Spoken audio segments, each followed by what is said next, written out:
We want to move now to our robot overlords and their future. That is the world of AI and what it is bringing to us. Perhaps not that great economic news, but we shall see. And to learn more about all of this, we are very, very honored, as always, to be joined by Michael Roberts, the socialist economist, author of many great books, and writer of the blog, The Next Recession. Michael, thanks so much for being back with us. Thank you, Eugene. It's great to be with you again. Yes, I'm thinking about those robot overlords, so we can probably discuss that in some detail. Indeed, yes, I hope so. And maybe we won't make it to that because the AI bubble will burst, which is where I want to Yes. start here. We have a graphic. I don't know if you'll be able to see this graphic, but it's essentially Right. to explain it. It's everything that's being cycled around financially with NVIDIA right at the center there, but Yes. how you have just so many things going on here and this trillions of dollars through 10 or 12 companies. So give us a sense of what is the size of this AI bubble and why is it inflating so much?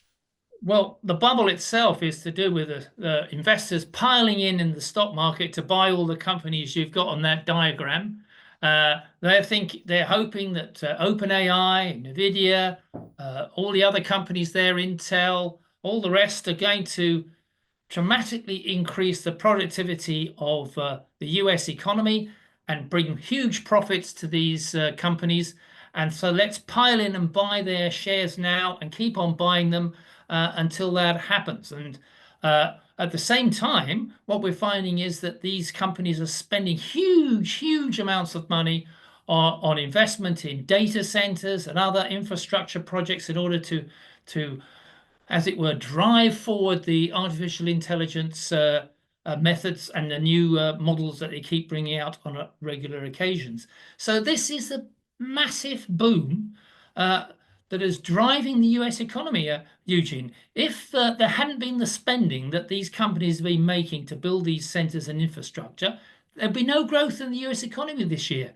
Economists have taken out the investment that's been made, some 450 billion since in the last 3 years by these companies. If you take that out of the GDP, there's been no growth this year.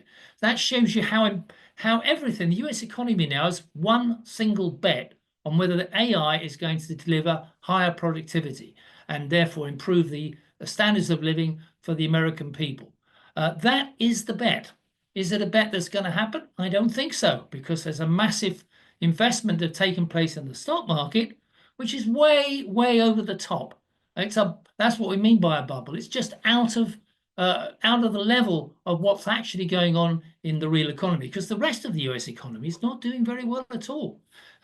Employment is falling, unemployment is rising, inflation is still with us.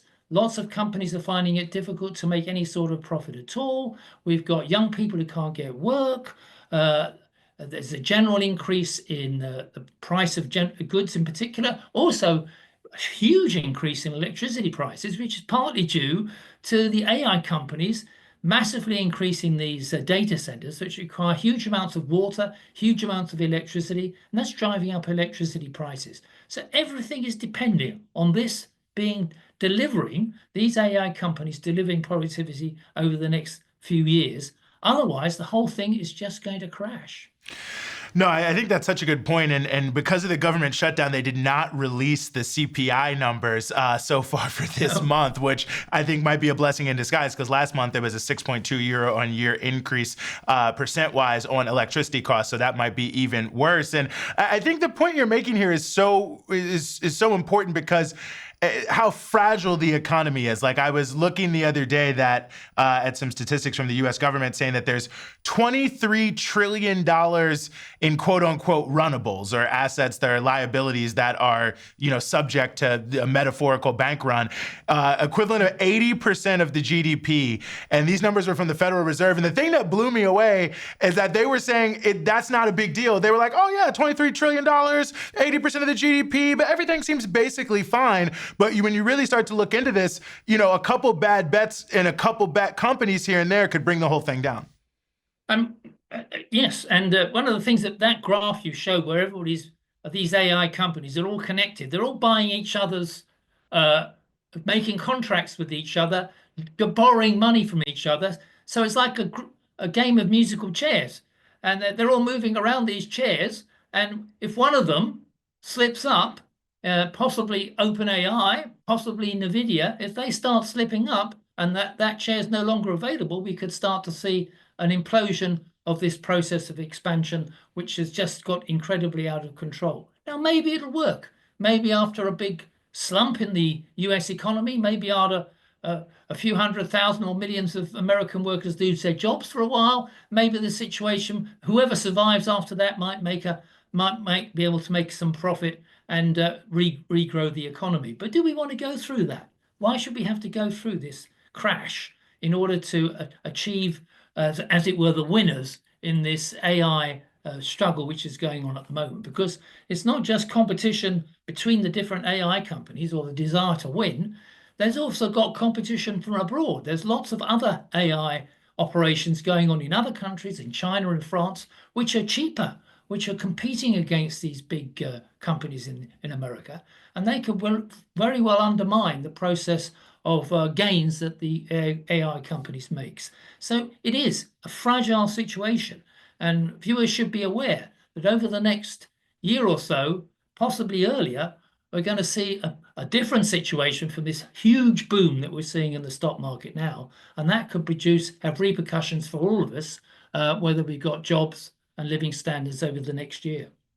I mean, I think that's a great point. And I wonder if you think that to some degree this is behind the Federal Reserve policy in a way, because you pointed out in a recent piece that you did on the AI bubble that, there's sort of, and what I mean by the Federal Reserve policy, that they're sort of managing a controlled decline. Because as you pointed out, well, youth unemployment is rising, jobs that are exposed to AI, they're actually laying people off. Like, it's not a full-on collapse, but it is sort of a slow shedding around the economy. And it feels like a lot of what they're trying to do at the Fed is sort of say, well, we can't prevent the thing from going down, but maybe we can slow the rate of the fall.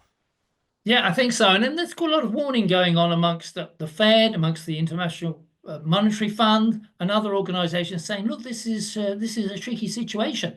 It's getting out of hand, and there needs to be some moderation in the hyper frenzy that's going on in buying the stock market and all the assets of these companies at the moment. This is way over the top, and it could lead to a serious downturn in the opposite direction, which could have damaged everybody's future over the next year. And that's the issue before. So I don't think the Fed can do much about it. They're reluctant to cut interest rates to try and make it a bit easier. But what would happen if they did cut interest rates is that would just make borrowing cheaper. So investors into the stock market would just borrow more and keep piling into these stocks. And so there'll be even more of an uncontrollable bubble that could develop.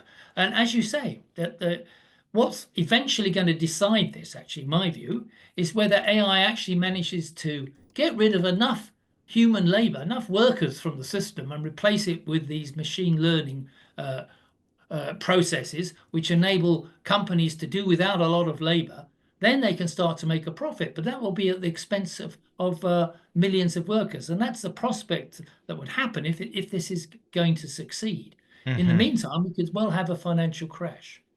The point you were making about cutting interest rates and things piling into the stock market, given the gentleman you have behind you, it reminds me of that quote from Marx in the Manifesto. So it's like the sorcerer who's no longer able to contain the spells he has conjured up from the netherworld. I mean, that really does seem to describe where we are with the economy. And I think it goes to a point you were making is, why do we have to go through this process of, some have called it creative destruction, I don't know how creative it is, of boom and bust and all these things. I mean, it seems to speak to the total just the bankruptcy of the capitalist system at this point in time, that the only way to allocate resources is just through random casino gambling rather than what people actually need to survive and thrive. If we were thinking about it logically, the government would try to plan the use of these new technologies in order to retrain people to use them, and also to bring them gradually into the system so that they can make gains, instead of it just being left to the complete anarchic process of companies signing contracts with each other, buying each other's shares, people piling in and hoping that this will. We've had this happen before. You talk about creative destruction. We've had it before in the history of capitalism. The railway boom in the 19th century was a massive bubble which launched away, and in the end, loads of companies crashed as a result of that. People lost their jobs, Eventually, of course, we still got the railways, but only through this process of destruction followed by the creation of this new technology. Do we really want to do that? Do we really want to see millions of American workers lose their jobs? Do we really want to see huge amounts of losses in people's living standards? Do we really want to see rising prices in energy and in water and elsewhere as a result of this maniacal approach which is being adopted to introduce this technology, assuming it works? I mean, we still don't know whether it will actually produce any greater improvement in the economies of the world by removing a lot of human labor and replacing it with machines that just learn and regurgitate everything that we've got and make it quicker, maybe. Will it work? Well, still remains to be seen. Well, and let me ask you just one final question here before I let you go, because especially for those who watch late night TV here in the United States, there's many commercials about buying gold. If you're on social media, everything is get Bitcoin. And it's sort of being pitched to people as like, hey, we don't know what's going on with the world. Things could go good, things could go bad, but these are highly valued assets and you should spend your money on those because that's how you protect your money against a potential collapse in the stock market.